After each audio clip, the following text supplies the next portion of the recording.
Olá pessoal, sejam bem-vindos às notícias da semana.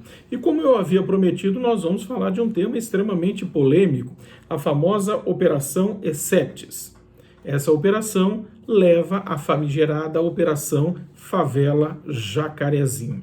Mas antes que eu chegue lá, eu quero trabalhar com vocês 3 conceitos. Vamos lá.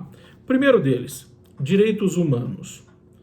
Direitos humanos refere-se a garantias jurídicas universais que protegem indivíduos e grupos contra ações ou omissões do governo, que atentam contra a dignidade humana, e esse é o entendimento fornecido inclusive pela ONU. Agora, olha só que interessante, ele falou direitos humanos, dignidade da pessoa humana. Vamos trabalhar com dignidade da pessoa humana para saber o que isso significa? Vamos lá? Olha lá. É um conceito segundo o qual todos devem ter respeito uns pelos outros. Ele está inserido na Constituição Federal no artigo 1º, inciso 3º, e ele denota que cada indivíduo é dotado de direito e, como tal, deve ser respeitado, deve ter uma vida digna, possuindo direitos irrenunciáveis, simplesmente pelo fato de existir. E junto com esses dois, talvez o mais importante, que aqui no Brasil nós temos uma dificuldade imensa de tratar, o ano é 1994. Em 1994, o Programa das Nações Unidas para o Desenvolvimento, PNUD, ele começa a trabalhar com um conceito para o eixo das Américas, que é um conceito de segurança humana. E esse conceito é lastreado em três direitos básicos, bem básicos. São eles: primeiro, direito de viver sem temor. Segundo, direito de viver sem carência. E o terceiro, direito de viver com dignidade.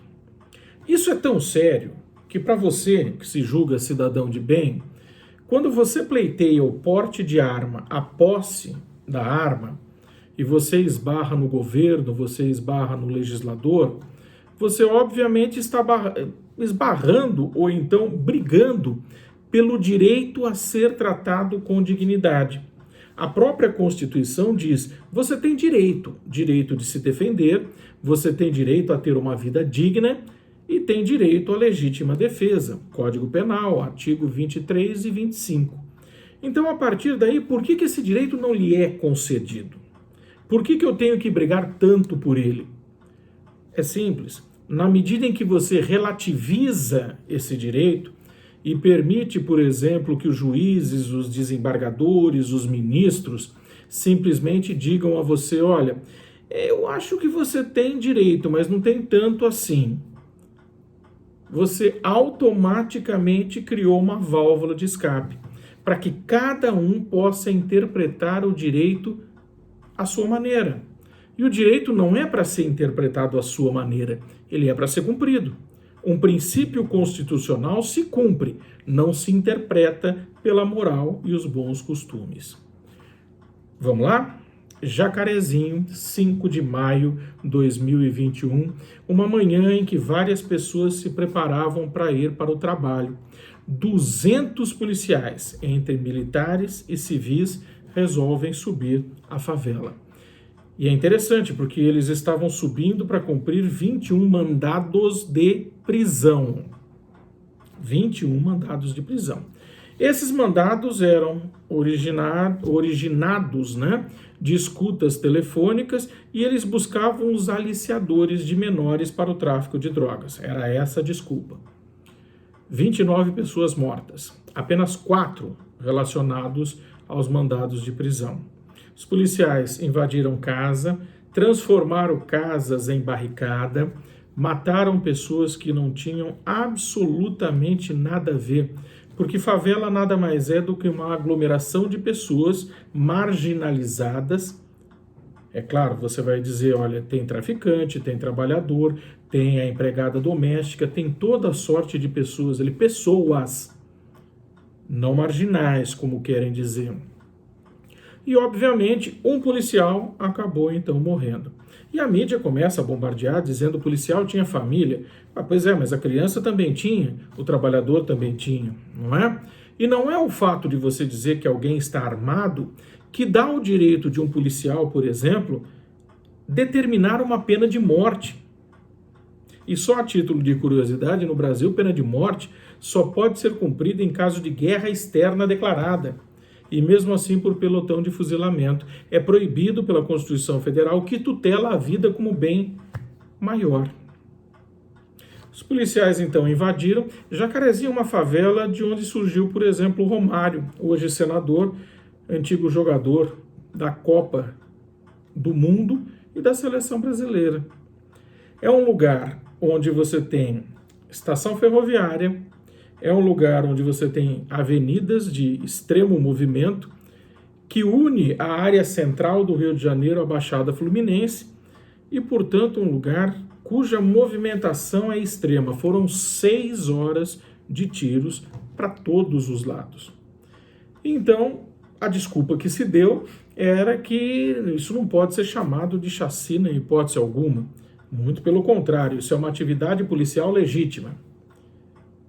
A mesma atividade policial legítima, se os senhores remontarem a anos idos, nós estamos falando basicamente do ano de 2013, os senhores vão encontrar ali um cenário muito parecido, que é o cenário onde morre o famoso traficante matemático. Aquela ação, ela é basicamente o que nós vimos agora no dia 5. Ela ocorre 11 de maio de 2013, maio e maio, e não contente com isso, nós temos um helicóptero da Polícia Militar rondando uma área da favela da Coreia, zona oeste da cidade maravilhosa. E então o piloto diz, olha, eu acho que o traficante matemático está lá embaixo. O atirador de elite passa a mão numa arma automática, uma metralhadora, que dispara 15 tiros num único puxar de gatilho, e simplesmente por 2 minutos, 9 quarteirões, eles saem metralhando o carro, as casas e tudo que tem por perto. Nós tínhamos pedestres, tínhamos motocicleta, vários prédios ficaram cobertos de bala. Então o piloto e os militares que estavam no helicóptero diziam, os fins justificam os meios, matamos um traficante. Eu volto a perguntar, então quer dizer, eles são policiais, delegados, juízes, promotores, ministros e definem pena de morte numa Constituição que é contrária a esse tipo de penalização. Nós estamos banalizando o conceito de dignidade de pessoa humana. E a partir desse momento, quando você diz, olha, eu posso dizer quem tem dignidade e quem não tem, é óbvio que várias pessoas vão dizer aos senhores o seguinte, eu queria ver se esse tipo de atividade ocorreria num bairro de pessoas ricas, de pessoas com dinheiro. Se um helicóptero entraria atirando, se o caveirão subiria, mas aí por óbvio não, porque teriam processos, nós teríamos N situações. E não por conta dessa violência, não é por menos, óbvio, que nós temos um detalhe muito interessante, que aí várias pessoas acabam dizendo o STF é corrupto. Não. Os senhores vão chegar basicamente a ADPF 635 do Supremo Tribunal Federal, que é de agosto de 2020, onde o Supremo diz o seguinte, no Rio, a polícia age com extrema violência e na época de pandemia está proibida a subida ao morro da polícia para literalmente fazer chacinas. E se os senhores têm dúvida de que isso acontece com uma frequência muito grande no Rio, devem recorrer inclusive à Corte Interamericana de Direitos Humanos e procurar casos que envolvam o Brasil. E os senhores verão quantos casos nós temos. E tudo isso é devido a problemas com a esfera civil e criminal para quem descumprir. O governador do Rio de Janeiro descumpriu mais uma vez. As pessoas aplaudem esse tipo de manifestação. E a pergunta que nós fazemos, quando for com você, como é que nós vamos fazer valer o seu direito à dignidade, o seu direito à segurança humana, ou então os direitos humanos que você tem pelo simples fato de ter nascido, independente do local, independente da pessoa? Essas são as notícias da semana. Fiquem com o meu mais forte abraço e até o nosso próximo encontro, se Deus quiser.